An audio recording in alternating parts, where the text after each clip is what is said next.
Ya, sekarang bagian gue ya. Nggak apa, ini jatuhnya kita sebenarnya jadi kayak ngobrol-ngobrol, tapi ya, yaudah, intinya ini tips kedua, sesi berikutnya. Ini pendek aja kok teman-teman. Jadi kalau tadi udah Mas Iqbal udah lebih agak pro gitu ya sarannya, karena memang dialah yang pro financial planning, saya ini apalah gitu ya. Cuman ini beberapa memang teman-teman banyak juga yang nanya gimana sih kayak ngatur finansial dalam rumah tangga terutama gitu. Kalau kita kebetulan sharing bentar ya, jadinya kita itu memang dari awal menikah, kita nikah tahun 2014 ya, udah 5 tahun yang lalu, dan kita kebetulan dari awal itu memang berusaha, karena kita sama-sama mulai dari nol, maksudnya kita nggak punya modal dari orang tua, dan kita emang berusaha building financial kita sendiri. Jadi di sesi yang pendek ini aku berusaha sharing beberapa tips-tips yang kita lakukan untuk mengatur finance kita. Oke. Yang pertama yang aku lakukan adalah tips utamanya itu we run our household like a company. Jadi kita untuk mengatur finance rumah tangga kita memperlakukan ini seperti sebuah perusahaan gitu. Jadi dimana kalau buat kami itu dia CEO-nya, aku finance manajernya gitu, dan itu kita tentukan dari awal ya, dari awal nikah gitu. Jadi itu sebenarnya nggak harus suami yang jadi ini finance manajernya, istri yang jadi finance manajernya atau suami gitu ya, tergantung kebetulan. Di waktu awal-awal menikah, aku yang lebih rajin nyimpen uang gitu. Terus ketika kita discuss ini, kalau kita udah nikah, waktu itu dia udah bekerja, aku udah bekerja, lalu kita mikir oke, ini terus gimana gitu. Ini siapa, kalau kita udah ini, kita setelah menikah ini siapa yang mengatur uangnya. Setelah kita discuss, kita putuskan bahwa oke, yang mengatur keuangannya adalah aku, menteri keuangannya adalah aku gitu.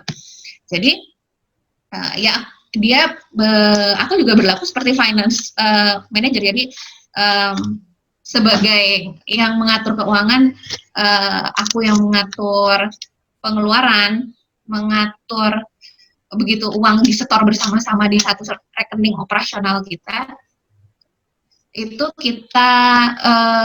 aku yang mengelola, aku yang masukin tabungan, aku yang masukin dalam pos-pos investasi, aku pastikan kita keluarkan untuk zakat, aku yang pastikan berapa yang kita keluarkan untuk operasional rumah tangga, makan, bayar rumah, bayar bensin, dan yang lain-lain. Itu aku yang mengatur, dan itu aku selalu reporting. Jadi aku nggak hanya dikasih uang gitu, tapi aku juga membuat itu menjadi report gitu. Jadi seperti teman-teman kalau tadi lihat ada laporan laporan arus kas, itu kami juga buat guys, pakai Excel. Di awal-awal nikah itu kami juga bikin, bentuknya harus pendapatan, jadi pendapatanku dan pendapatan dia gitu. Terus pengeluaran kita apa, dan itu setiap bulan seperti layaknya perusahaan, aku bikin report gitu. Jadi aku laporan gitu. Jadi dari uang yang dia udah kita masukin, berapa yang berapa yang udah aku tabungin, berapa yang ini yang aku udah bayar ya, ini tabungan kita sekarang sekian, ini udah aku masukin investasi, sudah bayar zakat, sekarang jumlahnya adalah sekian. Jadi setiap bulan dia selalu terinfo. Lalu kita juga bikin budget planning dan evaluation. Budget planning itu maksudnya jadi kayak kalau kita mau bikin sesuatu, biasanya kita lakukan secara berkala dan rutin. Maksudnya biasanya periodiknya tuh 1 tahun ya, at least 1 tahun. Jadi kita bikin lagi tuh semua laporan kayak neraca sama arus kas tuh kita bikin. Karena setiap tahun kita kadang-kadang kan beda. Secara periodik kita ada perubahan dalam hidup ya, misalnya kayak pindah rumah, ganti jabatan, naik jabatan atau ada apa. Nah itu setiap tahun pasti kebutuhan kita berubah lagi, aset kita berubah lagi gitu. Jadi kita perlu update gitu. Kayak perusahaan kan juga perlu kan diupdate tahunan itu, laporan keuangan kita sekarang aset kita berapa sih gitu. Sekarang kita punyanya berapa sih? Deposito kita ada berapa? Saham kita ada berapa? Itu harta kita ada berapa sekarang? Itu tuh perlu diupdate supaya kita tahu posisi kita udah ada di mana gitu. Dan tidak hanya rutin setahun sekali, tapi begitu ada apa ya? Kalau di kita itu kayak life changing event ya. Maksudnya misalkan nih kayak ketika dia dapat tawaran untuk pindah ke sini, ke Magelang. Waktu itu sebelumnya kita kerja di Jakarta. Itu kita bikin lagi budget planning. Kalau misalkan sebelum dia ACC untuk terima pekerjaan itu, kita bikin lagi budget planning gitu. Kalau misalnya kita tinggal di Magelang, kira-kira kita biaya hidupnya berapa ya? Gitu. Kita akan keluar uang berapa untuk biaya hidup, biaya makan, terus biaya sewa rumah dan yang lain-lain. Itu kita perhitungkan benar-benar dari pengeluarannya, perintilannya itu kita perhitungkan, dan itu sangat membantu untuk decision making ya. Apa itu? Membantu untuk kita memutuskan gitu. Memutuskan kadang-kadang soalnya kalau untuk keputusan-keputusan besar kayak pindah pekerjaan, pindah rumah gitu. Itu kan kadang-kadang kita masih ada kebawa emosional ya. Aku nggak mau si suaminya mau apa, istrinya mau apa gitu. Tapi kalau kita udah tuangkan dalam bentuk angka, dalam bentuk data ya, itu udah objektif kan. Udah bukan lagi mau nggak mau, tapi lebih ke arah oke, ini masuk akal nggak ya gitu.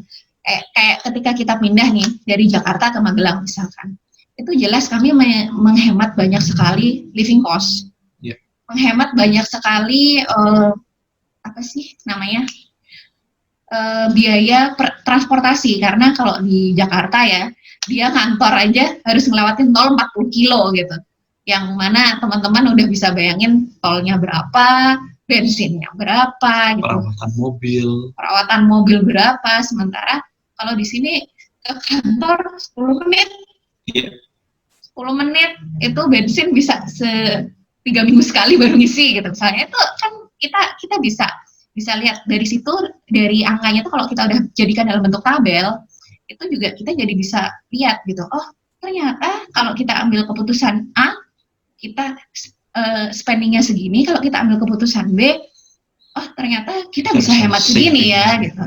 Nah itu memudahkan kita untuk ambil keputusan. Jadi nggak ada apa ya, udah nggak lagi aku mau ini atau kamu mau itu, tapi kayak oke, kita kayaknya jadi lebih mudah sepakat. This is the most logical decision that we should make. Itu keputusan akhir.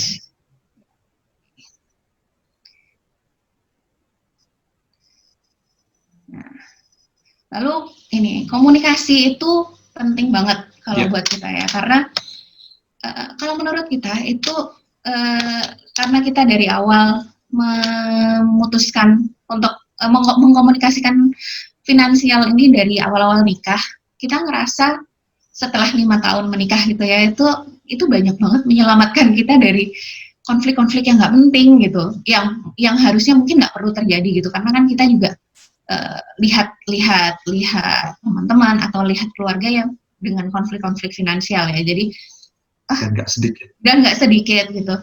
Dan syukur kita alhamdulillah nggak pernah mengalami yang seperti itu. Jadi yang kita lakukan adalah kita sama-sama terbuka dari awal tentang berapa pendapatannya dari sebelum nikah juga ya, tentang kita pendapatannya berapa, lalu financial habit kita gimana, maksudnya kayak oh aku tuh sukanya ini, aku tuh kalau sebulan aku belanja apa gitu, kita sukanya spending apa. Dan ini yang mungkin agak berat ya, tapi mungkin kita bisa jadi punya beban keluarga, misalkan oh keluargaku itu punya hutang, itu harus dibicarakan kalau menurut kita, karena bisa jadi suatu saat kita punya beban kita juga harus ikut menanggung keluarga kita setelah kita berkeluarga gitu ya. Atau misalkan beban keluarga nggak mesti hutang sih, misalkan oh adikku masih harus sekolah gitu, aku harus biayai orang tua gitu, itu dibicarakan dari awal. Dan pada dasarnya seperti itu sih maksudku. Kalau kalian nggak sama-sama terbuka, ada yang menyembunyikan satu dan lain hal gitu, masalahnya pernikahan itu kalian udah hidup berdua gitu. Kalau disembunyikan rapat-rapat, lama-lama pasti ketahuan juga kok. Ini kenapa kok ada yang loss, kenapa kok kurang. Dan percayalah, kurang itu adalah kata yang paling membuat keringat dingin. Kenapa kok kurang padahal kita sudah sama-sama jujur? Technically ya, satu, tidak dihitung dengan rapi, atau yang kedua, ada yang nggak jujur. Sesimpel itu aja. Ya. Nah, kemudian kita juga harus set common vision and goals. Gitu. Kita maunya kemana sih habis ini? Ya, dan itu tujuannya itu harus jelas dan terukur. Maksudnya tujuannya itu kayak misalnya nih, contohnya kita nggak bisa bilang kayak, oh aku apa tujuan finansialku? Kita pengen punya rumah gitu. Ya nggak bisa tujuan finansial cuma bilang kita mau punya rumah tok. Gitu. Rumah itu di mana? Kita mau punya rumah, kita mau tinggal di mana? Rumah yang seperti apa? 1 lantai, 2 lantai, ada halaman, nggak ada halaman? Kenapa? Karena itu mempengaruhi ukurannya gitu. Mempengaruhi itu kira-kira harganya rumahnya itu kalau kita mau punya rumah itu yang harganya berapa gitu. Apakah kita rumah yang harganya 1M, 2M, 3M, itu kan pengaruh ya, lokasi, terus bentuk rumahnya, rumah seperti apa. Terus intinya masuk akal nggak? Smart. Ya, kalau teman-teman pernah dengar bikin goal itu yang smart, specific, measurable, attainable, realistis, and timely. Jadi kayak contohnya ya, beli rumah, spesifik, mau rumah kayak apa, di mana, measurable, kira-kira udah tahu nggak belum harganya berapa gitu, ya seperti apa, rumah yang seperti apa, ukurannya berapa, itu teman-teman udah harus picturing itu berapa gitu. Terus achievable, jadi maksudnya yuk bisa dicapai. Jangan kita tuh udah kalau gajinya cuma 10 juta terus cita-citamu punya rumah di Kemang gitu ya, nggak mungkin gitu ya. Mimpi jangan kendakian gitu ya, masuk akal aja yang kira-kira oh kita bisa dapatkan nih. Dan yang terakhir timely, jadi jangan cuma bilang kita mau punya rumah harga segini, kapan mau punya rumahnya gitu, mau punya rumah 5 tahun lagi, 10 tahun lagi. Karena dengan kayak gitu kita jadi bisa hitung nih, oh iya kalau kayak gitu berarti misalkan aku kalau mau punya rumah 5 tahun lagi minimal kalau dengan kemampuan kita sekarang, income kita sekarang, kita bisa, dan kita maunya punya cicilan berapa, kita cicilan berapa yang kira-kira nggak membebani kita harus ngumpulin DP berapa nih gitu. Yeah. Dan itu kan bisa kita hitung, oh berarti kalau kayak gitu tiap bulan kita harus nabung berapa nih gitu, harus nyiapin uang berapa nih untuk DP rumah gitu. Yeah. Jadi itu memudahkan kita bikin strategi kan sebenarnya kalau tujuannya jelas. Jadi teman-teman apapun ya tujuan finansial itu kan nggak harus rumah, pakai macam-macam, pendidikan anak, mau liburan ke Eropa itu kan bisa dihitung gitu. Lalu kita juga selalu mengkomunikasikan kita punya me time sendiri-sendiri, punya kesukaan sendiri-sendiri, dan kita untuk keuangan kita juga punya jatah sendiri-sendiri. Jadi dari pendapatan bersama itu dia punya uang untuk dia, yang aku tahu jumlahnya berapa. Jadi nggak semua gaji kita itu kita taruh di dalam account bersama gitu ya. Ada jumlah sekian yang dia keep untuk dia sendiri, ada sejumlah uang yang aku keep untuk aku sendiri gitu. Dan itu paling gampang gini, ya buat yang suami pasti pengen ngasih hadiah untuk kado ulang tahun istrinya. Sesimpel itu. Dan istri pasti pengen beliin kado untuk suaminya. Ya, kalau ditaruh di dalam tabungan yang sama gitu, ntar kelihatan kan. Nanti waktu bikin report ketahuan lagi, oh dia beli apa. Nggak surprise lagi. Ya, atau kalau cewek mau pengen beli make up, pengen beli tas, pengen beli yang hal-hal menyenangkan. Oh, bapak-bapak mau beli PS5 gitu ya, beli Brompton gitu. Nggak perlu kalau di kita nggak perlu ini stiker SNI, nggak perlu udah nanya istri, atau nggak perlu kayak istri udah oke gitu ya. Aku mah karena uang dia suka dia juga mau habisin buat apa. Paling kita nanya doang ya, yakin. Dia paling nanya beli nggak ya gitu, beli nggak ya kayak. Karena kalau aku adalah orang yang harus mempertimbangkan banyak hal. Kadang-kadang aku pengen beli jam nih, jamku rusak, aku akan nanya dia kayak, ini oke nggak jamnya nih? Oke gitu. Harganya berapa? Segini. Ya duitnya pasti akan pakai duitku sendiri, tapi habis itu Ya kayak nggak pakai uang kita bersama gitu. Iya. Jadi aku santai aja. Tapi biasanya aku pasti akan pertimbang-timbang, ini bagus di sininya, yang satu lagi bagus di situ.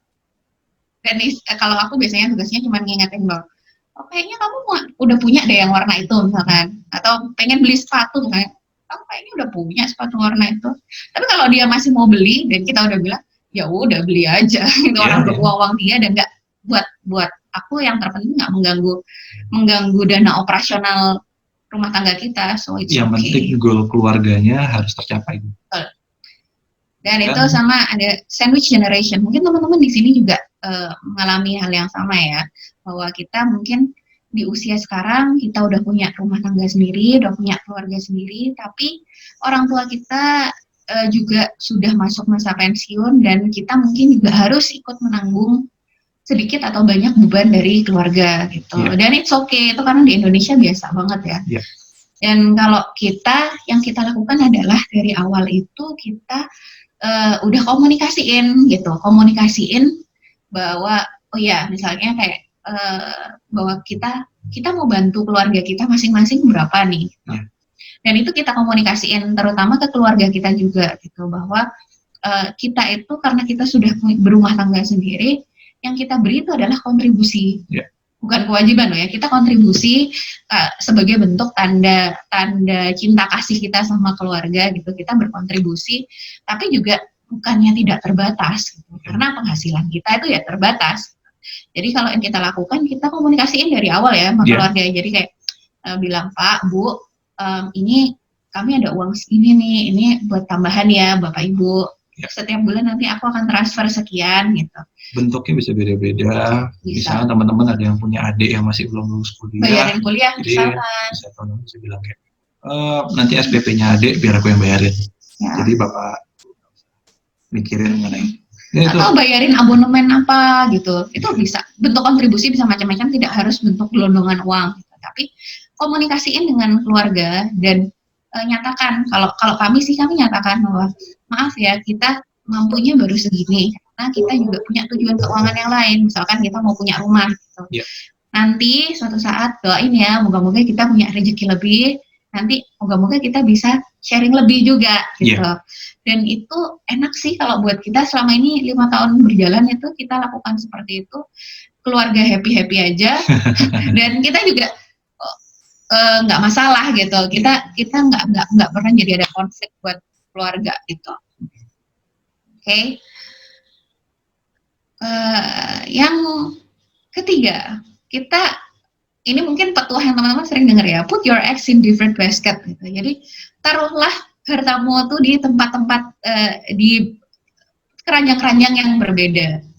Maksudnya apa? Kalau di kita itu kita taruh di akun-akun yang berbeda untuk tujuan yang berbeda.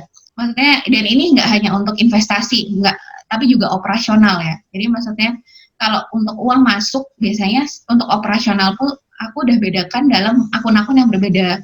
Jadi akun operasional rumah tangga yang untuk ini tuh ada, akun tabungan masa depan itu ada, beda lagi. Akun untuk dana darurat ada lagi gitu. Dan itu kita bedakan, kenapa? Supaya memudahkan dan uangnya tuh nggak tercampur-campur gitu. Mungkin ada yang ingat kejadian tahun 98, ada likuidasi bank dan semacamnya, pada saat itu orang nggak bisa narik duitnya. Ini adalah kejadian kalau misalkan basketnya itu jatuh, jadi pecah, kalian nggak bisa narik dana di situ. Makanya kalian selalu pisahkan X, different basket, biar kalau misalnya tiba-tiba ada kejadian yang nggak menyebabkan dana yang sudah ditaruh di situ hilang, kalian masih bisa menyelamatkan keluarga dengan bergantung pada basket yang lain.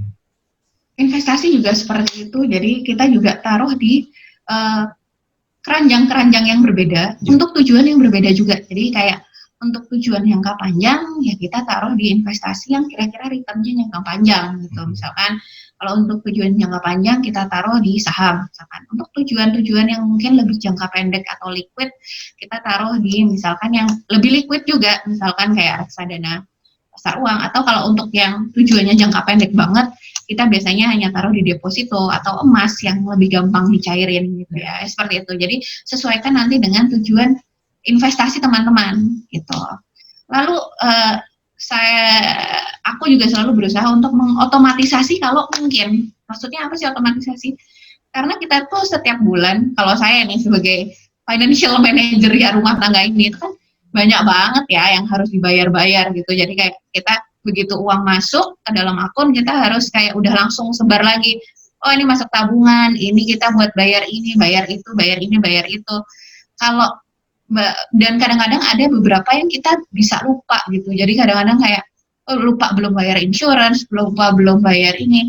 Dan di zaman sekarang dengan adanya kemudahan auto debit gitu ya, itu membantu banget mengurangi kita lupa menaruh itu. Karena kalau kita lupa kan kadang-kadang ada denda, ada apa gitu. Jadi sebisa mungkin kalau ada pilihan untuk teman-teman pengeluaran rutin yang bisa di auto debit lah untuk memudahkan hidupku. Jadi biar kita bisa mikirin yang lain juga gitu. Jadi kayak beberapa kayak kalau mau bayar premi asuransi bisa di auto debetin aja gitu. Jadi kita nggak pusing gitu. Dan diatur kalau kita jadi begitu kita udah bisa estimasi ya gajian uang masuk tanggal berapa, kita atur auto debitnya berapa hari setelah itu gitu. Jadi kita yakin di dalam akun itu udah ada uangnya gitu. Dan itu memudahkan banget dalam operasional. Lalu buat prioritas kalau kita sih, karena kenapa? Karena kita nggak bisa mau semuanya gitu. Gampangnya ini deh. Aku kasih contoh, misalnya teman-teman mau bangun rumah. Bangun rumah itu idealnya kita pengennya rumah kita bagus. Terus maunya rumahnya itu juga biayanya murah, nggak mahal. Terus maunya kalau bangun rumah juga jadinya cepat gitu. Tapi masalahnya we cannot have everything we want in life. Jadi kita harus pilih, kita nggak bisa mau tiga-tiganya tuh dapat gitu. Kalau mau bagus dan murah ya nggak bisa lama, nggak bisa cepat, pasti lama prosesnya. Atau kalau kita mau bagus dan cepat, nggak mungkin murah gitu. Atau kalau kita mau murah dan cepat, ya jangan harapkan hasilnya bagus gitu kan. Ya sama. Jadi kita harus mau prioritas, kita maunya yang mana gitu. Karena kita nggak bisa mau semuanya. Apalagi kalau resource kita terbatas ya, dana kita terbatas. Kecuali kita anak sultan gitu. Tapi kalau kita uangnya terbatas, dananya sumbernya terbatas, ya kita harus pilih mana yang mau kita utamakan. Mau utamakan kualitas, mau utamakan cepat jadi, mau utamakan apa gitu. Ini case-nya rumah tapi bisa macam-macam ya. Jadi utamakan apa yang terpenting buat kalian dan masing-masing orang atau masing-masing rumah tangga kebutuhannya beda. Misalkan kayak mendesak harus punya rumah, kita harus punya rumah dalam waktu 1 tahun gitu. Ya nggak bisa expect yang macam-macam juga gitu kan. Ya udah yang pokoknya yang penting utamanya adalah jadi dulu. Atau utamanya kita bagus dulu, nggak apa-apa deh nunggu lama gitu. Ya itu berhubungan dengan poin yang kedua. Ya, dan itu juga buat skala prioritas dari keluarga kita sendiri yang mana itu bisa beda dengan keluarga lain ya. Dan nggak ada value yang salah gitu. Jadi nggak salah kalau misalnya kayak ada teman-teman yang hobinya kayak liburan ke luar negeri sebulan sekali gitu. Ya nggak salah juga kalau dia mampu. Kalau buat dia itu prioritas untuk supaya dia nggak stres karena pekerjaannya high tension banget, ya nggak apa-apa gitu. Mungkin itu prioritas, tapi yang penting kita punya prioritas yang sesuai value yang kita anut sendiri gitu. Karena kondisi lagi-lagi kondisi masing-masing pribadi atau rumah tangga itu berbeda. Ada yang mengutamakan kita butuh hemat, atau ada yang mengutamakan kita mau prioritaskan kenyamanan gitu. Atau kayak kita mau prioritaskan quality time dengan keluarga misalkan. Jadi kenapa itu kita bilang itu berhubungan dengan financial? Misalkan kayak teman-teman mau quality time dengan keluarga lebih banyak gitu, otomatis teman-teman mungkin akan memilih kalau gitu aku mau pekerjaan yang kira-kira nggak makan banyak waktuku dong gitu. Aku mau praktek di tempatnya nggak banyak-banyak dong supaya aku masih bisa ketemu anak misalkan. Itu kan nanti berhubungan dengan finance kalian juga kan. Praktek di banyak tempat sama praktek di sedikit tempat itu kan pemasukannya jadi berbeda. Pengeluarannya juga jadi berbeda. Transport kemana itu kan juga jadi berbeda. Jadi itu amat sangat mempengaruhi finance. Dan yang ketiga, prioritas juga adalah kita harus tunaikan kewajiban sebelum menikmati hak kita.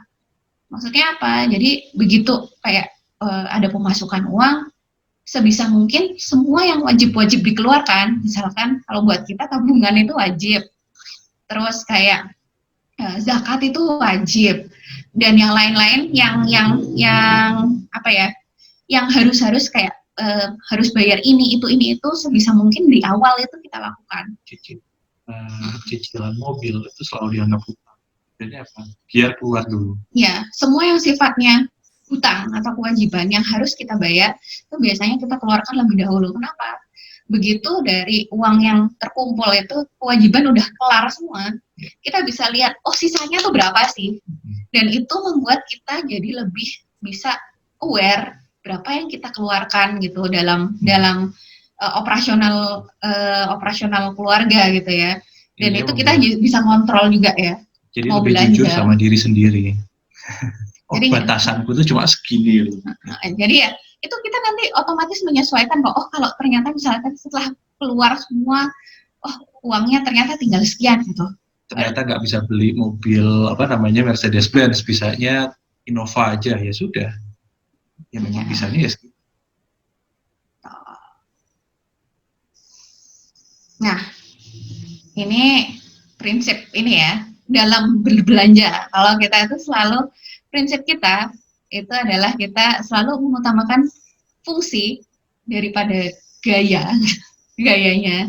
Terus kita utamakan juga kualitas daripada apa yang lagi ngetren gitu. Jadi teman-teman mungkin sudah sering dengar ya tentang minimalism, kayak si Park Joy, si Marie Kondo, ini kelihatannya kayak ini banget ya, tapi itu ngefek banget sih, karena dengan terlalu banyak barang gitu ya, kita juga jadi bingung mengelolanya gitu, dan terlalu banyak barang itu membuat kita juga jadi nggak efisien ya, nggak efektif dalam mengatur keuangan kita tuh. Kalau lihat, kalau mau nurutin nafsu konsumtif aja ya pengen aja ya beli-beli gitu ya. Yeah. Cuman nanti ketika barang-barang udah menumpuk, teman-teman mungkin udah ngerasain ya, kayak kalau cewek tuh beli jilbab, oh nanti ada jilbab model baru, beli gitu ya, cewek-cewek yang berjilbab gitu ya. Pas ntar numpuk, ternyata ujung-ujungnya hari-hari yang dipakai jilbabnya itu aja gitu, karena yang bikin PW yang disuka aja. Jadi jilbab yang numpuk segitu banyak itu buat apa gitu loh kan. Ya, jadi kami juga lagi berusaha sih, kami nggak benar-benar belum purely minimalis, tapi at least berusaha untuk mengurangi, hanya menyimpan barang-barang yang menurut kita penting, menurut skala prioritas tadi. Itu membantu banget. Makanya skala prioritas tadi aku taruh sebagai highlight, karena itu sangat membantu kita dalam memutuskan berbelanja atau membeli barang. Kapan kita perlu beli barang atau enggak gitu. Dan dengan kalau punya barang lebih sedikit itu beban juga lebih sedikit ya, karena kalau kita berusaha dalam waktu periodik tertentu kayak setahun gitu ya, setiap tahun sekali kita berusaha untuk ngelihat kita barang yang kita nggak pakai lagi itu apa gitu, karena terlalu banyak barang itu nggak jadi beban juga buat kita gitu, menuhin rumah, dan nanti nggak ada gunanya juga kan. Kita kadang-kadang tuh jadi nilainya berkurang gitu. Misalkan kayak teman-teman udah punya handphone nih, terus ada handphone baru mau beli lagi gitu, atau ada gadget baru mau beli lagi. Handphone yang lama kalau kalian nggak jual atau nggak, kalian biarin aja numpuk di situ, tuh kan makin lama nilainya makin berkurang ya. Mending dijual aja. Kalau memang mau ganti baru, langsung sekalian dijual, jadinya kalian nggak membiarkan barang gadget kalian yang lama itu nilainya makin lama makin menurun sampai nggak ada harganya gitu. Dan itu lebih bagus juga buat cash flow kita kan. Dan kita selalu berusaha memilih barang-barang yang sifatnya klasik ya, yang modelnya klasik, yang kira-kira cocok dipadu-padanin nama apa aja. Contohnya mungkin kalau teman-teman yang udah punya anak gitu, mungkin teman-teman bisa pilih yang kayak kalau mau beli baju anak, barang anak, itu yang warnanya netral-netral aja, nggak usah yang motif terlalu yang heboh-heboh banget, atau yang kayak cewek banget, atau yang maskulin banget. Karena apa? Siapa tahu nanti habis ini ada adiknya lagi, kalau anaknya cowok, terus adiknya cewek, bingung kan kalau barangnya terlalu maskulin gitu. Kalau teman-teman pilih pattern yang basic-basic aja, yang netral-netral aja, mungkin nantinya kalau ada adiknya bisa diturunin barangnya gitu, dan kalaupun berbeda nggak masalah gitu. Dan pengalaman kita barang-barang yang sifatnya basic atau motifnya netral itu goes with anything ya. Dan prinsip kita juga adalah kita lebih mending kita habiskan uang, maksudnya kita mending beli sesuatu yang agak mahal tapi kualitasnya lebih bagus, karena kalau kita beli sesuatu yang yang lebih murah dan kualitasnya nggak terlalu bagus, ujung-ujungnya nggak dipakai lama, terus rusak gitu, atau susah dipakai lagi gitu. Kalau at least barang dengan kualitas bagus itu dia bisa bertahan cukup lama, dan itu kita jadi nggak perlu ngeluarin uang lagi untuk membeli barang itu dalam jangka waktu yang lama.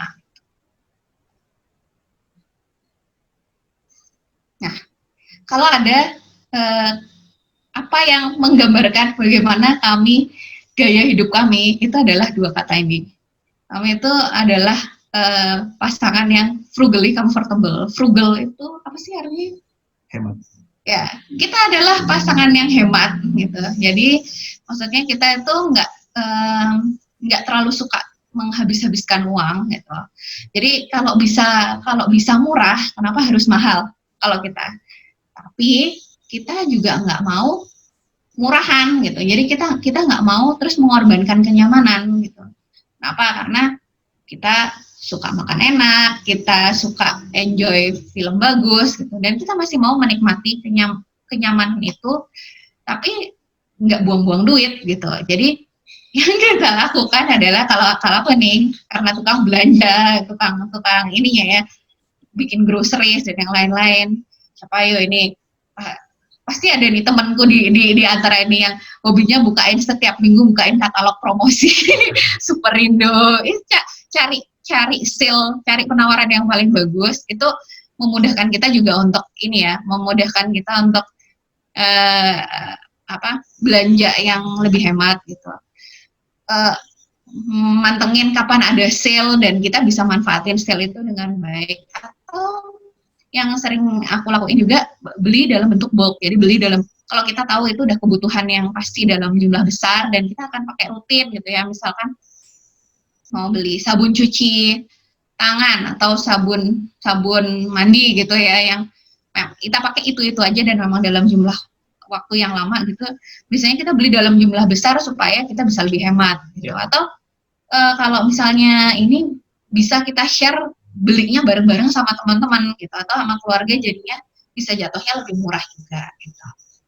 Dan kita juga kadang-kadang kita nggak malu kok beli barang second ya, dan kadang-kadang malah bisa dapat harga yang lebih murah gitu, karena untuk beberapa barang kadang-kadang kita nggak perlu pakai dalam jangka waktu terlalu lama gitu. Misalkan kayak kalau teman-teman punya bayi, kan mungkin kayak box bayi itu emang mau dipakai berapa lama sih gitu, paling setahun 2 tahun gitu, terus belinya mahal-mahal, habis itu ditaruh di mana, di gudang kan. Jadi kadang-kadang untuk hal-hal tertentu teman-teman mesti perhatikan budget yang kalian punya berapa, dan emang barang itu akan efektif berapa lama. Kalau ternyata nggak dipakai lama-lama juga, misalkan kalian bisa pertimbangkan untuk sewa aja misalkan, atau beli aja yang pre-love gitu, jadi nggak berat-berat amat gitu. Lalu ya itu, jangan, kalau kita suka hal yang murah, tapi kalau bisa ya jangan murahan. Maksudnya jangan terus kalau ada sale gitu terus beli dalam jumlah banyak banget, padahal kita nggak tahu apakah itu bakal kepake, atau jangan-jangan beli dalam jumlah saking banyaknya kalap gitu ya sale, habis itu bingung ternyata habis ini saking banyaknya mendekati expire masih banyak gitu stoknya di rumah kita ya. Jangan sampai kayak gitu juga. Jadi selalu ingat prioritas dan gunakan logika gitu.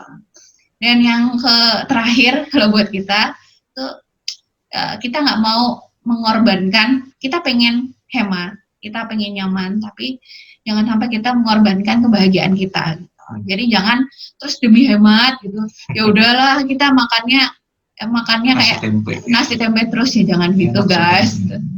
Bosan juga. Ya, nikmatilah hidupmu, karena supaya kalian juga menikmati masa-masa kalian mengumpulkan aset ini gitu ya, juga kalian juga happy gitu melakukannya, ngerasa kayak aduh mau punya rumah gini amat gitu ya, atau aduh mau punya ini gini amat. Buatlah itu menjadi happy gitu. Nah, akhirul kalam akhirnya ya ampun, Jadi ini satu quote dari Robert Kiyosaki yang aku suka banget, bahwa in the end it's not how much money that we make, tapi bukan berapa banyak uang yang kita hasilkan, tapi berapa banyak sih uang yang kita bisa simpan, dan seberapa besar dia bisa menghasilkan untuk kita, dan juga berapa banyak untuk berapa generasi kita bisa menjaga apa yang udah capek-capek kita hasilkan, kita kumpulkan gitu. Jadi aku pikir itu intinya financial planning ya. Bukan hanya kita besar-besaran ngumpulin harta, tapi bagaimana kita mengelolanya gitu. Karena gaji gede nggak menjamin kita bisa mengelola aset, Mas. Mungkin ada yang nganggap kayak Kiyosaki itu kayak siapa sih yang rich dad poor dad gitu doang gitu kan. Tapi aku mungkin namanya dia kan cuma ngomongin masalah jual beli properti doang gitu kan. Kan dia enak ya. Tapi pada dasarnya inilah financial planning gitu. Bagaimana kamu memplan hidupmu financially? How do you plan your life financially? Kenapa? Karena ini hidup ya buat kamu sendiri gitu. Kamu ingin menikmatinya bersama keluargamu dan orang-orang yang kamu cintai. Tapi ya memang tetap ada logikanya gitu. Financial logiknya itu harus jalan juga. Kenapa? Karena duit nggak pernah tiba-tiba jatuh dari langit. Ya, itu mungkin dari kita ya. Yes, dah akhirnya. Rasanya kayak panjang banget sharingnya. Iya, sampai 1,5 jam. Maaf ya teman-teman, ini kita jadi panjang ya. Chatnya teman-teman udah banyak banget loh. Maaf ya, kita nggak jawab pertanyaannya dulu karena memang ini sifatnya kita usahakan runtut, teman-teman bisa dengar secara the whole package. Oke, yang dimaksud sama Iqbal Anand itu kayak gini. Terus teman-teman jadi kayak begitu gambarannya. Dari situ baru teman-teman bisa kayak ya nanti karena setiap orang pasti punya plannya masing-masing kan, jadi kayak gitu. Jadi kita nggak ingin ganggu plannya, kita ceritain dulu kayak gimana, terus teman-teman nanti bisa mau nanya, habis ini kita bantu jawab ya. Ini kita balikin Mas Bram dulu kali ya. Ini maunya gimana? Apa mungkin ada yang mau langsung nanya atau gimana? Mau jawabin chat dulu atau mau nanya dulu? Mas Bram, kami serahkan. Kita kembaliin lagi ya. Ini bagaimana? Oke. Keren sekali ya. Jadi presentasi dari pasangan Anet dan Iqbal. Keren sekali. Ini ada beberapa pertanyaan. Pertanyaan pertama ini, izin bertanya Dok, apakah ada tips memilih asuransi jiwa dan kesehatan yang mudah diklaim? Apakah satu asuransi saja sudah cukup atau perlu lebih ya? Oke. Ya, asuransi jiwa itu kembali ke tadi ya, yang ada 4 poin, usia, faktor resiko, kemudian pekerjaan, kemudian dan tadi privilege-nya itu sebenarnya tadi kita ngomong physician privilege karena kita dokter, orang kesehatan. Tapi semua perusahaan, semua karyawan biasanya punya privilege masing-masing. Nah, kalau ditanyain privilege aku harus milih yang mana? Gampangannya gini, aku dulu bantuin satu perusahaan milih asuransi. Ini bukan asuransi kesehatan, tapi bukan asuransi jiwa, tapi asuransi kesehatan. Jadi si perusahaan ini dia nanya, Bal, aku mau nyariin asuransi kesehatan buat perusahaanku, jadi buat karyawanku. Ya, udah aku bantu, aku cariin. Nih kayaknya bagus, ini kayak bagus, ini bagus. Nah, kan pada dasarnya nanti si karyawannya secara tidak langsung punya BPJS kesehatan dan asuransi kesehatan dari perusahaannya sendiri. Ngerti ya? Jadi itu udah privilege yang luar biasa bagus itu. Jadi kalau aku ditanya milih asuransi, nah kalau di sini asuransi jiwa, aku mau nanya lagi, bagaimana berapa usianya, kemudian faktor risikonya punya apa aja? Dari pribadi maupun keluarga ya? Ya, dari pribadi maupun keluarga, kemudian dari pekerjaan, income bagaimana, terus kemudian privilege yang kamu punya apa aja. Dari 4 itu baru nanti kita bisa mulai cek asuransi banyak. Asuransi jiwa itu banyak banget. Oh ya, dan itu mungkin akan menjawab pertanyaan dari teman-teman. Asuransi jiwa sama kesehatan kalau bisa dipisah ya teman-teman. Yes. Pisah ya. Jangan beli yang jadi satu. Kalau bisa juga jangan dari satu perusahaan asuransi yang sama. Ya, tergantung offernya sih, tergantung Tergantung coverage-nya. Kan aku bilang kalau bisa. Ya, tapi asuransi jiwa dan asuransi kesehatan kalau bisa dibedakan ya teman-teman, karena seperti tadi kita jelasin, manfaatnya itu berbeda. Yeah. Jadi kalau asuransi jiwa melindungi kita, kan kalau orang udah meninggal nggak mungkin bisa kita balikin lagi dong ya, tapi kita bisa melindungi keluarga dari kehilangan pendapatan. Yeah. Tujuannya asuransi jiwa itu adalah melindungi dari kehilangan pendapatan tiba-tiba. Jadi keluarga ini masih bisa tetap makan, tetap hidup, walaupun si pencari nafkah sudah tiada. Yeah. Tapi kalau asuransi kesehatan tujuannya beda, bukan untuk menghasilkan menjadikan itu menjadi pengganti nafkah, tapi supaya kita udah susah-susah kerja nih, uang yang kita pakai untuk operasional ini atau untuk kehidupan sehari-hari ini nggak terganggu ketika kita ketika kita tertimpa sakit atau ketika kita sakit yang butuh biaya besar, operasional keluarga kita sehari-hari itu tidak terganggu. Jadi itu kan dua item yang berbeda. Yeah. Sebisa mungkin dibedakan gitu. Jadi jangan, kalau kita sih nggak nyaranin unit link ya. Jadi unit link itu beda lagi. Itu ada bawah tadi ada yang nanya, karena unit link itu beda ya teman-teman. Unit link itu adalah investasi. Iya, enggak, dia itu investasi yang dikasih rider asuransi jiwa. Yeah. Jadi investasi yang ditumbangin, asuransi kesehatan misalnya, atau asuransi jiwa juga bisa unit asuransi jiwa. Jadi pada dasarnya gini, unit link itu kamu investasi. Investasi itu bukan asuransi. Kalau ditanya poinnya dari unit link itu adalah investasi. Itu juga menjawab. Asuransi itu proteksi bukan investasi. Betul. Unit link itu investasi bukan, terus ditambahin asuransi. Jadi kalau ditanyain, memang batasannya pelan-pelan memang agak jadi kabur di situ, tidak masalah. Memang produk yang ditawarkan ke kita bentuknya kayak gitu. Revenue-nya tidak bisa diharapkan.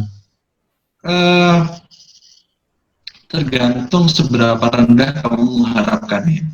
Karena unit link itu kalau harapannya rendah untuk investasinya, memang kamu bisa mengharapkan ada return-nya gitu. Ya, jadi memang kalau kita sih nggak saranin unit link ya. Ya.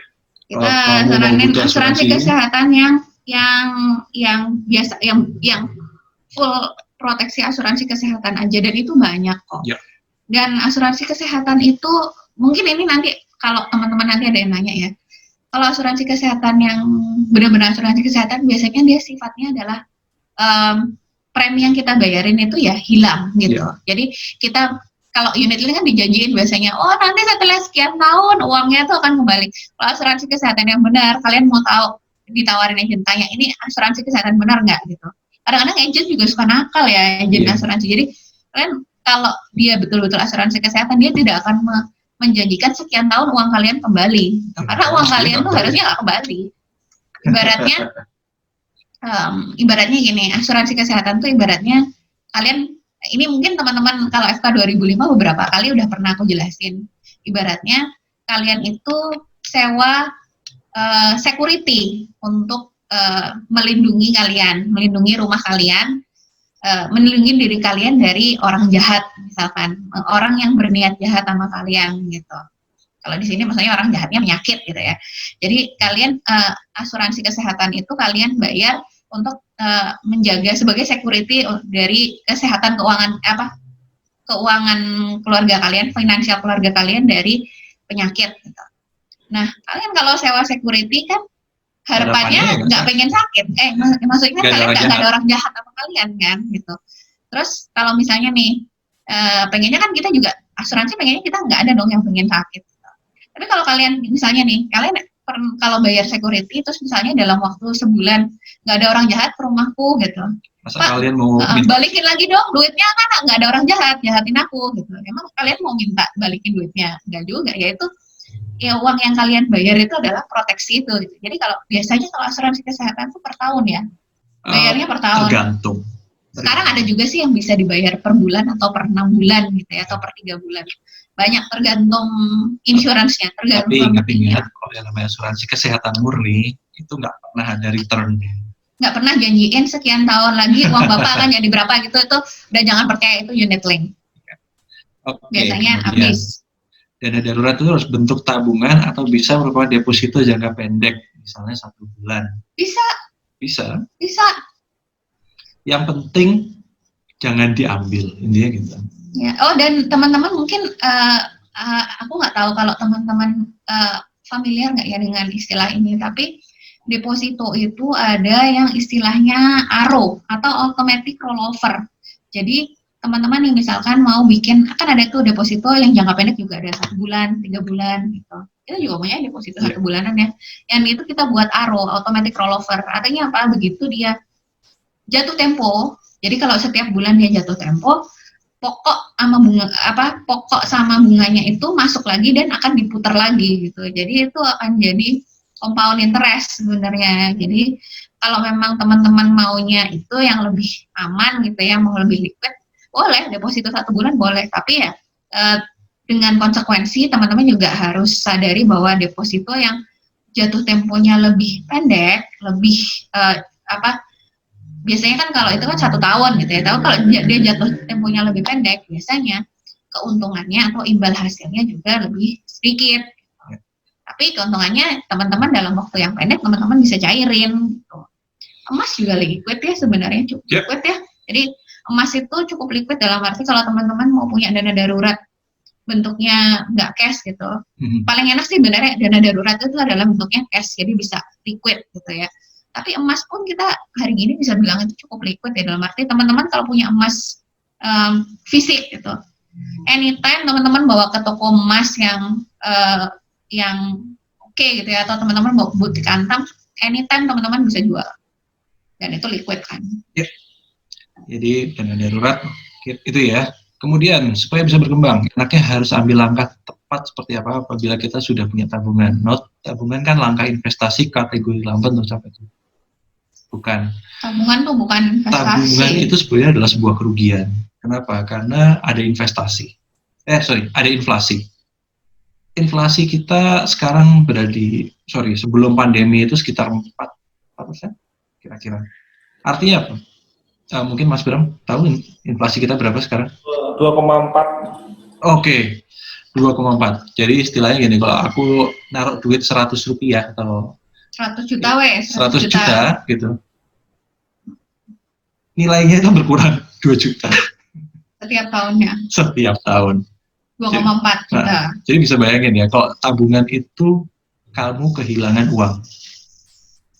Itu alasannya kenapa kalau bisa tabungan itu sifatnya yang kamu punya tabungan itu jangan banyak-banyak. Taruh di tempat yang sifatnya lebih setimbang dengan setara dengan inflasinya. Contohnya apa? Emas. Ya, emas itu kalau buat kita ini ya, pelindung nilai uang. Ya. Jadi uang yang teman-teman udah kumpulin itu kalau teman-teman nggak mau dia tergerus dengan inflasi, itu teman-teman bisa bikin tabungannya itu dalam bentuk emas. Jadi karena dia itu biasanya bisa menutupi inflasi ya. Ya. Jadi bisa mengimbangi adanya inflasi gitu. Jadi kalau misalnya 100 juta rupiah dalam bentuk cash ditaruh di tabungan, dia akan turun di 1 Januari aku taruh satu nilai 100 juta, di akhir tahun nilainya akan turun. Angkanya masih 100 juta, tapi nilainya sudah 97,4, 97,6. Sementara kalau emas harganya 100 juta dari cash jadi emas solid gitu, di akhir tahun nilainya masih 100. Kenapa? Karena nilai emasnya naik bareng-bareng sama inflasi. Sementara kalau cash dengan inflasi dia akan kalah. Nilai itu mungkin gampangnya gini deh. Jadi misalnya nih teman-teman punya uang 10 juta sekarang, atau 10 juta sekarang, katakanlah tahun ini, hari ini uang 10 juta bisa buat beli motor. Yeah. Gitu. Tahun depan, yang dimaksud nilai turun itu, tahun depan teman-teman punya uang 10 juta, belum tentu bisa beli motor gitu, karena harga motor udah naik. Ya itu maksudnya nilainya berkurang gitu. Ya uangnya sih tetap, jangan dibilang, oh terus kalau aku naruh di bank uangku hilang gitu, 100 juta, 2,4 juta, enggak. Tapi uangnya tetap, cuman ketika teman-teman mau pakai lagi, nilainya udah berkurang. Itu apa yang teman-teman bisa dapat dengan uang 100 juta saat ini, kalau dengan inflasi setahun 2 tahun lagi, 100 juta yang bisa teman-teman, hal yang bisa teman-teman dapat dengan uang 100 juta saat ini, 2 tahun lagi belum tentu bisa dapat dengan uang hanya 100 juta gitu. Ya. Nah, kemudian, ini Mas Bram, saya mau tanya, apakah ada tips memilih asuransi jiwa dan kesehatan? Itu tadi sudah terjawab ya, Mas? Sudah. Oke. Wes, udah ya? Ada lagi nggak? Ada lagi di bawah. Mengapa dana darurat itu dikali 6 atau 20? Astagfirullahaladzim. Dana darurat itu, jadi gini, kenapa 6 kali? Karena idealnya, kok misalkan seseorang, let's say, dipecat dari sebuah kantor, dari sebuah perusahaan, atau kehilangan pekerjaan, dirumahkan, dalam waktu 6 bulan, dia sudah punya tempat kerja yang baru. Atau misalnya dalam waktu 6 bulan udah punya strategi baru untuk mendapatkan pendapatan. Buruk-buruknya gini, semua orang pasti nggak pengen lah begitu dipecat, terus habis itu nggak ada orang yang pengen dipecat. Tapi kalau dipecat, pasti pengennya cepat-cepat kerja lagi. Nah, tapi kan proses rekrutmen itu kan nggak ada yang singkat ya. Nah, selama proses rekrutmen itu kan tetap harus makan. Yang makan nggak cuma sendiri, bisa istri, bisa anak. Itu alasannya kenapa dana darurat itu 6 kali kebutuhan. Kalau single itu? Kalau single 6 kali. Kalau punya anak 12. Boleh nggak kurang? Aku nggak punya duit nih sekarang. Boleh aja. Ya, tapi ini cuma idealnya. Ya. Ada banyak konsultan yang bilang kayak 3-6 kali itu cukup. Ya nggak apa-apa. Di masa-masa pra-pandemik, orang dalam waktu 1 bulan setelah di-resign-kan, udah bisa dapat kerjaan baru. Tapi kalau di masa pandemi kayak sekarang, aku masih punya banyak kenalan orang yang udah dirumahkan dari awal pandemi sampai sekarang masih belum kerja. Padahal udah jalan hampir 5 bulan sekarang. Tapi at least dengan ada waktu misalkan 6 bulan, jadi kita punya cadangan dana 6 kali pengeluaran itu bisa mengcover. Biasanya at least orang tuh kalaupun misalnya tadinya pekerjaannya kalau dokter itu biasanya masih ada ini ya, tapi misalkan kayak pekerjaannya manajer gitu ya, sales apa gitu, terus dia diberhentikan gitu. Nah, at least dalam waktu 6 bulan itu orang itu sudah punya strategi gitu. Kalaupun bukan di pekerjaan yang sama atau selevel, tapi orang pasti udah 6 bulan itu kira-kira waktu yang cukup lama untuk dia, apakah dia udah mikir mau pivot ke usaha lain, misalkan buka catering, jualan online atau apa gitu. Itu kan butuh persiapan, butuh strategi. Nah, itu butuh waktu juga gitu. Jadi perkiraan kalau mungkin 1 bulan itu ya kemepetan ya. Oh iya. Tapi 3 bulan itu juga mungkin ya masih mepet gitu. Tapi kalau 6 bulan itu ya mungkin cukup safe lah ya.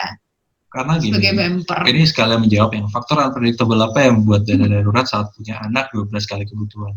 Ini idealnya. Kenapa? Karena gini, anak kecil tuh lebih sering sakit, demam, batuk pilek ketimbang orang tua. Terus kebetulan kalau misalnya sakit, terduga juga ya. Terus gimana? Dananya. Nah itu. Kemudian orang tua, kita punya orang tua, kita punya misalkan orang tuanya yang ikut tinggal bareng kita. Nah, orang tua itu kebutuhan obatnya itu kan nggak sedikit. Yang udah punya hipertensi, asam urat, kolesterol. Contoh yang paling gampang menggambarkan itu pandemi ini kok. Pada saat pandemi ini terjadi, rumah sakit, orang nggak ada yang mau ke rumah sakit. Harga bahan habis pakai alat medis, masker aja naiknya berkali-kali lipat. Padahal yang butuh nggak cuma si orang tuanya, tapi juga anaknya, si kakek dan neneknya juga. Itu alasannya kenapa kalau kita ngasihnya 12 itu lebih ke arah, ini loh. Kira-kira save-nya tuh segini. Save-nya segini. Gitu. Dan itu mungkin kalau siapnya baru 3 bulan atau 6 bulan gimana? Gak apa-apa. Gitu. Karena dana darurat itu yang bisa penting kamu dicicil. punya. Gitu.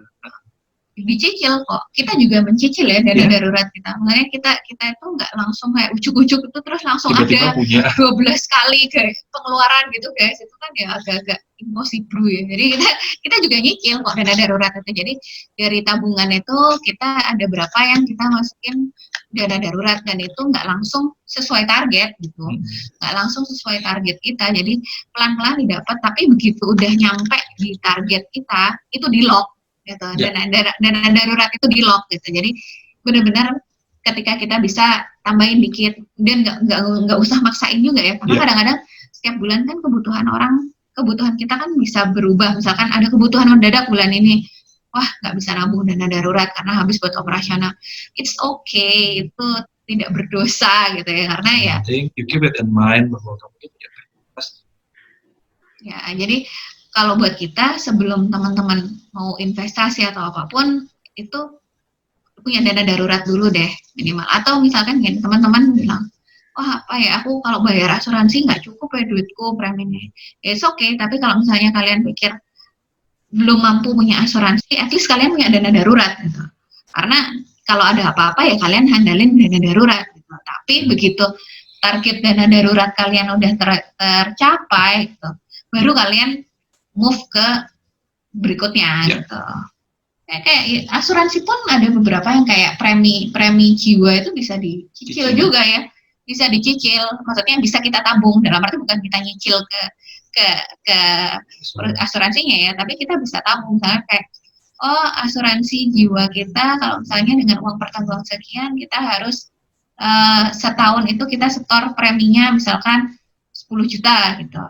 Mungkin kalau kita hitung kok kalau aku berat ya gitu, ya nggak apa-apa, setiap bulan kan kalau misalnya setahun itu kita preminya 10 juta, teman-teman bisa cicil gitu, atau 50 juta let's say. Kalau 10 juta mungkin buat teman-teman yang spesialis mungkin preminya gede, teman-teman mau yang uang pertanggungannya besar gitu, terus teman-teman ini kita asuransinya 50 juta ya Pak preminya sebulan gitu, setahun gitu, setahun kan berat lumayan ya, itu bisa kok. Jadi teman-teman bisa breakdown aja, kalau kayak gitu berarti supaya bisa kebayar kita harus nyimpan sebulan itu 50 bagi 12 gitu ya, kira-kira ditarget aja, berarti jatahnya buat insurance ini gitu. Udah gitu, jadi cicil aja. Tapi ya itu makanya udah harus punya hitungannya ya. Harus dihitung. Itu dia gunanya neraca sama arus kasnya. Kenapa? Karena kalau kalian nggak hitung sendiri, lihat sendiri, aku itu punyanya berapa, aku bisa keluar dana berapa, kalian nggak akan pernah tahu. Oke, kemudian kalau pengeluaran bulanan bervariasi, untuk perhitungan dana daruratnya gimana ya? Harus di rata-rata berapa? Itu bisa di rata-rata, tapi itu nanti kalau di cash flow bisa dibuat ini ya. Makanya kalian harus punya neraca sama cash flow-nya dulu. Arus kasnya gimana? Punyanya berapa, pemasukannya berapa, pengeluarannya berapa. Nah, habis itu kalian kan punya goal nih, dana darurat yang aku harus punya, let's say, aku nggak mau ikutin Iqbal, aku maunya 10 bulan aja gitu. Kenapa? Aku suka angka 10, nggak apa gitu. Pengeluaranku bulanannya 10 juta, berarti aku harus punya 100 juta.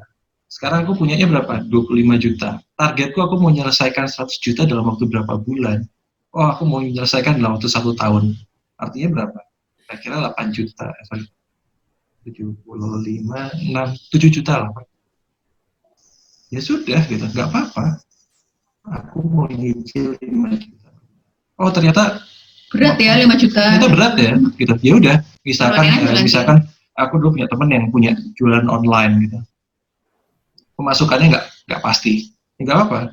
Berarti kamu yang harus menentukan aku mau timeline-nya berapa lama. Yang penting kamu harus punya goal dulu. Targetnya dari darurat 100 juta. Habis itu baru kamu bagi. Pemasukanku bisanya yang paling, let's say in average gitu. Itu antara tadi kan goalnya 7 juta ya per bulan. Ternyata pencapaianku gitu antara 10 sampai 5. Yang lebih pasti gimana? 5. Ya sudah, kalau gitu kamu perpanjang jangka waktu untuk memenuhi dana darurat. Jadi simple matematika.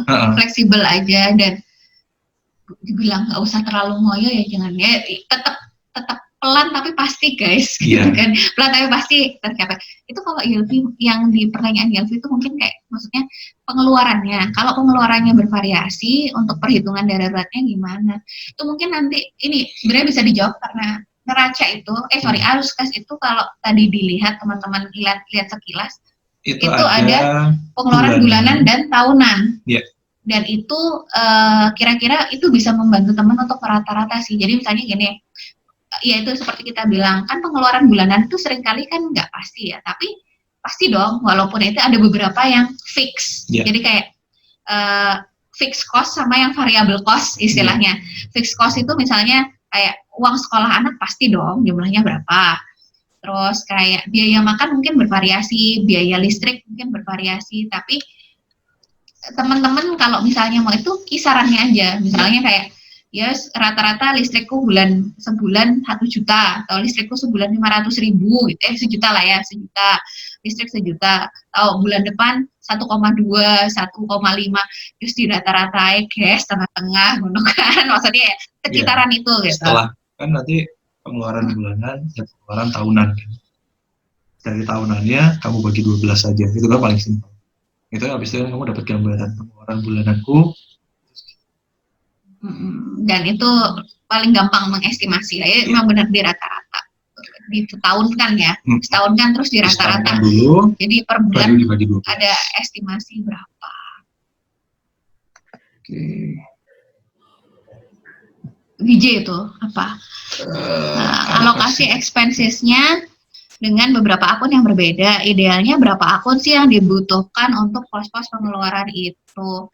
Kalau aku prakteknya itu basic sih, tidak terlalu banyak, tapi dibedain. Yang utama itu ada akun operasional rumah tangga. Jadi kalau kita tuh operasional rumah tangga, jadi akun itu adalah mau belanja, bayar belanja dari situ, bayar tagihan-tagihan dari situ, itu akun operasional. Yeah. Kita punya akun investasi. Kalau yang ini dulu ya, akun yang operasional, ada operasional, akun tabungan masa depan ada, akun dana darurat itu juga harus ada. Jadi itu dibedain karena akun operasional, akun tabungan sama akun dana darurat. Jadi itu kan 3 hal yang berbeda untuk peruntukan yang berbeda juga. Kalau operasional itu maksudnya jadi kita nggak, karena itu benar-benar untuk bayar-bayar uang masuk uang keluar istilahnya, jadinya ya di waktu gajian dia gendut, menjelang gajian ya udah mulai mengempis gitu ya. Tapi kalau akun tabungan biasanya ya emang karena kita mau nabung, kita taruh di situ. Dan kalau dana darurat juga kita udah langsung simpenin di situ gitu. Jadi peruntukannya berbeda. Kenapa? Supaya nggak tercampur-campur. Jadi kalau jangan sampai kita waktu mau belanja ya kita gesek kartunya dana darurat gitu ya. Jadi harus berbeda peruntukannya gitu. Supaya nggak kecampur-campur. Kalau aku sih 3 basic itu kalau untuk yang account ini. Tapi kalau untuk investasi kita ngambil jadi tabungan masa depan. Ya, kalau yang untuk investasi itu tergantung. Jadi teman-teman nanti kan kayak teman-teman akan nentuin goal finansialnya masing-masing ya. Misalnya gini, kayak mau punya mau buat tabungan pensiun beda dengan ini ya, beda sama jaminan hari itu ya. Tapi maksudnya kayak aku pengen nanti kita kalau pensiun kita mau jalan-jalan keliling Eropa gitu, atau mau di rumah di luar kota gitu. Nah itu kan teman-teman juga punya mimpi itu, teman-teman udah bisa ngira-ngira kan, kira-kira kalau aku mau jalan-jalan ke Eropa itu aku harus punya uang sekian ratus juta gitu, atau mau punya rumah di mana gitu, aku harus siap uang sekian M gitu. Ya ditabung aja kalau misalnya kira-kira kita maunya kapan pensiun 30 tahun lagi gitu. Ya udahlah ini nanti masuk itu, dan itu investasi biasanya. Jadi kita masukin ke dalam saham misalkan. Udah taruh aja di situ. Ya, soalnya kan kayak misalkan kayak account misalkan punyanya Philips, punyanya manajemen investasi dan lain-lain. Itu kan nanti connect sama tabungan. Pastikan tabungan ini bukan tabungan operasional. Jadi itu ada tabungannya sendiri. Jadi dia punya akun sendiri namanya. Ya, tabungan untuk tabungan untuk akun yang khusus untuk terkoneksi dengan manajer investasi kalian. Jadi nanti kan biasanya uang dividen, uang itu kalau saham ya uang dividen atau uang hasil itu kan masuknya ke situ. Uang yang kalian setorin untuk kalian bayar, misalnya kalian mau masukin uang ke investasi apa, mau reksadana, mau saham, mau apa, itu biasanya kalian masukin Pastikan ke situ masuk juga. ke situ. Oke.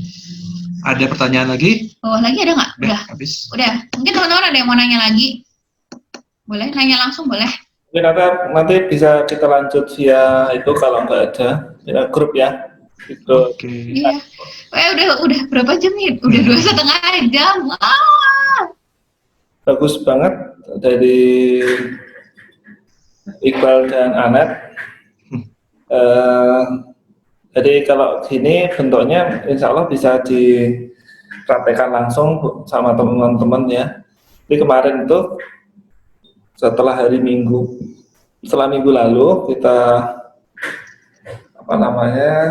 minggu lalu kita yang jelaskan tentang bisnis itu, terus aku tanya-tanya kemarin ke teman-teman dari WA ke teman-teman kemarin tuh gimana gitu, dan ternyata banyak teman-teman yang nggak paham gitu, jadi nggak jelas dengan penjelasanku, jadi banyak yang nggak jelas gitu. Nah karena itu terus kemarin minta apa ini gara-gara dasarnya belum ada gitu. Makanya terus minta kemarin Iqbal sama Anet buat ngisi, dan bagus sekali, jadi dasar-dasarnya sudah dijelaskan. Mungkin teman-teman ada yang pertanyaan? Kalau enggak, terima kasih sekali buat Anet dan Iqbal. Terima kasih udah bisa sharing-sharing, ngobrol-ngobrol. Moga-moga ini ya, moga-moga teman-teman bisa membantu teman-teman. Ini bukan ini sih, kita lebih ke arah sharing aja ya sebenarnya. Bagaimana sih kita melakukannya, mungkin bisa membantu teman-teman yang mungkin masih bingung mesti gimana gitu. Kita juga masih far from perfect lah ya. Kita juga masih sama-sama belajar.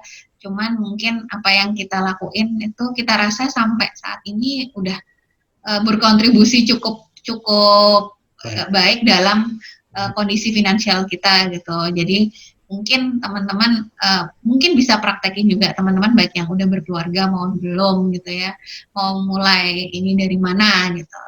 Jadi supaya teman-teman juga nggak gerambiang gitu, bahwa ya maksudku kayak ini kan tadi awalnya grup ini tadinya kan tentang bisnis dan investasi, which is good gitu, tapi gitu teman-teman untuk bisa mau investing atau mau bisnis pun teman-teman harus bisa kelola uangnya yang teman-teman punya dengan baik gitu. Kalau nggak dikelola dengan baik, mau investasi pakai apa juga gitu kan. Ya, sebelum investasi ada yang harus diingat dulu lah intinya. Ya, mungkin itu aja sih. Ya. Semoga membantu. Semoga teman-teman tetap sehat di tengah pandemi. Amin. Anytime kalau misalnya mau nanya-nanya. Iya, boleh. Oke, terima kasih Anet dan Iqbal. Terima kasih juga buat teman-teman yang sudah hadir. Semoga teman-teman bisa praktek ya, karena ilmu tanpa praktek itu percuma. Terima kasih. Saya tutup. Waalaikumsalam warahmatullahi wabarakatuh.